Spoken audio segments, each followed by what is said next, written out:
Hey everyone, and welcome back to the Explainer. So today we're doing something a little bit different and honestly a lot of fun. We decided to just pick a completely random file from this incredibly dense, complex computational repository known as gnosis-math, and we are doing a total deep dive. And wow, what we found in there it's literally a total paradigm shift.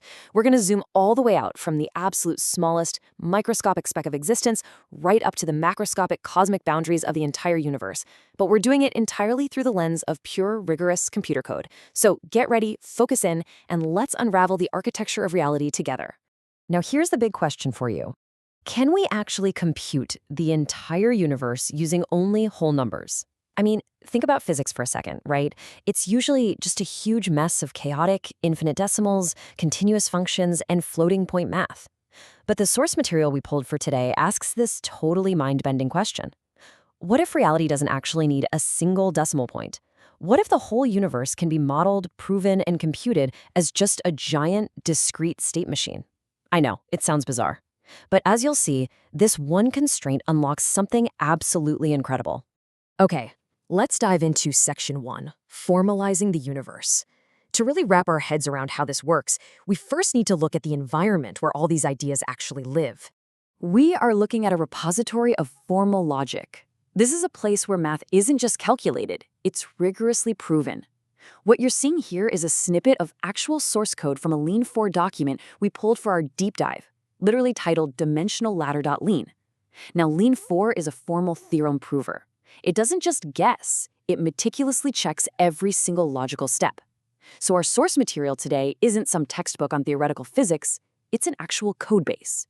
It explains computation, logic, and physics entirely by reframing all those continuous and infinite problems into discrete, verifiable topologies. We are essentially looking at the actual source code of the physical scale. Now, the creators of this code operate under this really strict philosophy that they call the rustic church doctrine.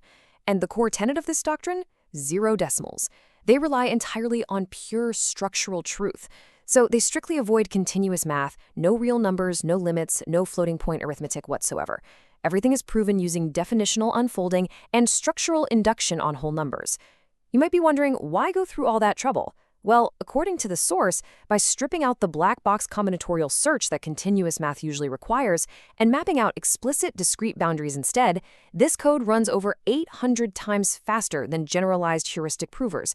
It completely sidesteps those massive search spaces that normally choke up computers. It's just pure, incredibly fast topological routing. Which brings us to Section 2, the integer workaround.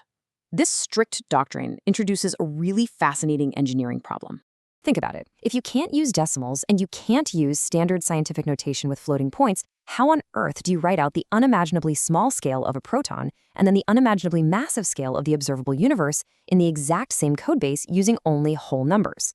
Well, this elegantly illustrates the solution, and we pulled this straight from the biothscale.lean file. Look at the left, we've got the physical scales. In the middle, your standard messy floating point meters, and on the right, the clean code integer. To get Planck scale resolution using only positive integers, the codebase uses a super clever log scale math trick. The formula is basically the scale equals 350 plus the log base 10 of the length multiplied by 10. So that means the Planck length, which is normally 10 to the negative 35 meters, becomes simply the integer 2. The proton radius, that becomes 199, and the entire observable universe is neatly wrapped up in the integer 616. It's just an incredibly elegant workaround for integer arithmetic. Let's move on to Section 3, the dimensional ladder. Having established this integer-based scale, the codebase then uses it to do something truly extraordinary. It doesn't just list out the scales, it predicts the actual geometric hierarchy of the universe. The formal code actually introduces some really striking, almost mythic terminology here. The absolute foundational level is defined as bythos. Bythos is the prion. It's a zero-dimensional point from which the very first circle emanates. It perfectly represents the Planck scale. We're talking about the smallest possible measurable length, the absolute beginning where existence first acquires any kind of structure. Let's move to and see how this builds, because it's fascinating.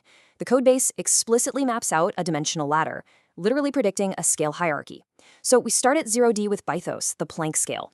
The next emanation up is 2D, which they call bar below, right at the sub-femtometer scale. Then, beautifully, a four-dimensional structure perfectly maps to the 3 torus of the proton at the femtometer scale.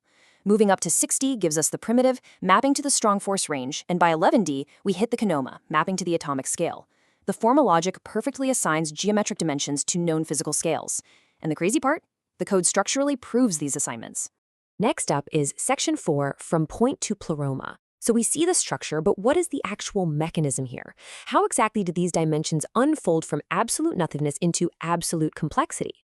Well, the source code has a really specific logical engine for this, and the engine driving this expansion is called the Wallington whip. Our source material explains that every single step up the dimensional ladder is a Wallington whip, adding dimensions and adding cycles. Bar below is the first emanation. It's the +1, the sliver. By the time we whip up to the proton in 4D space, we now have 3 cycles, which the codebase directly correlates to quarks and dimensional confinement. And this whip continues all the way up to what it calls the pleroma, the absolute fullness of reality, which is modeled as a 56-dimensional space containing 55 cycles. And miraculously, the gaps between these emanations perfectly align with the Fibonacci sequence and Gnostic numbers. Just look at the stark contrast here, representing the entire scope of the program's proof. On one side, we have Bythos, 0 dimensions, 0 cycles, just the dimensionless point. On the other side, the pleroma, 56 dimensions, 55 cycles, absolute fullness. It's the entire universe, codified, bounded, and logically stepped through layer by layer, from a single point of nothingness to maximum complexity. And it does it all using integer ratios. All right, moving to Section 5, the cosmic projection. Now we're going to zoom all the way out. We've spent a lot of time down in the subatomic, dimensional realms. Let's look at what this random logic file we deep dived into has to say about the absolute macroscopic scale of the cosmos. To project the size of the universe without using continuous flowing mathematics, the codebase utilizes something called the sandwich theorem. Basically, the universe's size is logically bounded. The lower bound is the Bythos scale, right? That Planck length at time 0. But because expansion is accelerating, there's no finite upper bound to the size itself. However, the rate of growth is strictly bounded by the program. It grows by phi, the golden ratio, per time unit. And the code actually calls this time unit a Lorenzo. So what we're looking at is essentially the Fibonacci spiral applied directly to spacetime. And because that growth rate is strictly defined by the golden ratio, the codebase can project the absolute maximum observable size of the universe, 394 billion light-years. When you consider that our universe is currently estimated at around 93 billion light-years across, the golden ratio naturally projects forward to this exact mathematical ceiling. So the crucial point is that this leads us to a phenomenon called the cosmic isolation. There's this fascinating paradox embedded in the logical proof. The observable horizon actually grows slower than the actual expansion of the universe itself.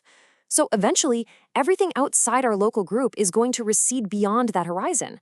The codebase calculates that this happens at roughly phi-cubed Lorenzos. At that point, the maximum observable size hits that 394 billion light-year mark, and then objects just redshift away. The observable universe actually shrinks, bringing us into a state of cosmic isolation, even as the total universe continues to grow. It's an absolutely staggering realization, especially when you remember this is all drawn entirely from whole numbers and strict compiler logic. I want to leave you with this final, incredibly poetic thought taken directly from the source code we explored today. The universe began as Bythos. The whip never stops. From a 0-dimensional point of pure integer logic, reality spirals outward infinitely. We started this explainer just looking at a random file of computer code and ended up with this profound intersection of philosophy, mathematics, and cosmology. It makes you wonder, what other secrets might be hidden in the strict architecture of logic? Keep learning, keep questioning, and I will see you in the next explainer.